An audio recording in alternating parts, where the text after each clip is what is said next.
May bago pong kinagigiliwang hobby ng mga kabataan ngayon ang paggawa ng loom bands. Pero itong mga maliliit at makukulay na goma na pwedeng gawing iba't ibang klase ng burloloy gaya nito, maaari palang makasama sa ating mga alagang aso at pusa at maging sa mga sanggol at maliliit na bata. May news to go, si Bam Alegre.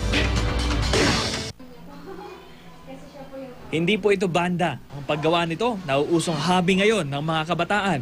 Kung bago sa pandinig ang loom bands, goma lang naman ang mga ito pero maliliit, makukulay at marami. At mula rito, iba't ibang burloloy ang pwedeng gawin, basta malikhain. Kaya naman patok ito sa maraming Pinoy ngayon, katulad ni Tweety na ginawa ng online business ang mga loom band.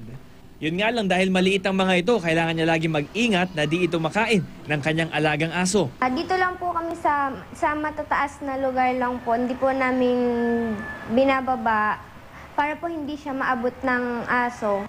Pero hindi lahat kasing ingat ni Tweety. Posibleng may mga pet owner na napapabayaan o naiiwan kung saan-saan ng mga loom band. Kaya naglabas ng ilang larawan ng PAWS o Philippine Animal Welfare Society para magbigay babala sa posibleng epekto ng loom band sa mga hayop kung mapabayaan.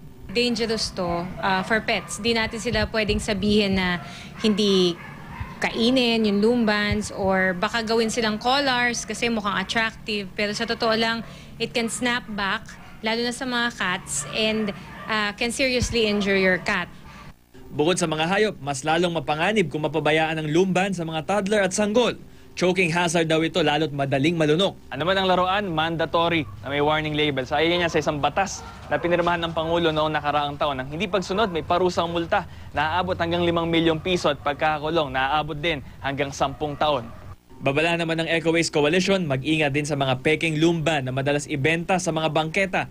Basta wala raw license to operate at certificate of conformity mula sa FDA, counterfeit at illegal na raw ito kaagad.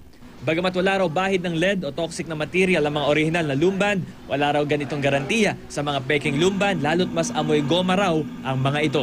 Ay paano kaya itong mga peke na ito na hindi natin alam kung ito ba ay rehistrado o di kaya ay nag-undergo ng mga health and safety standards. Ang isa pang napansin natin dito sa mga tinatawag na counterfeit na mga produkto ay yung kanilang product label, hindi kompleto, no?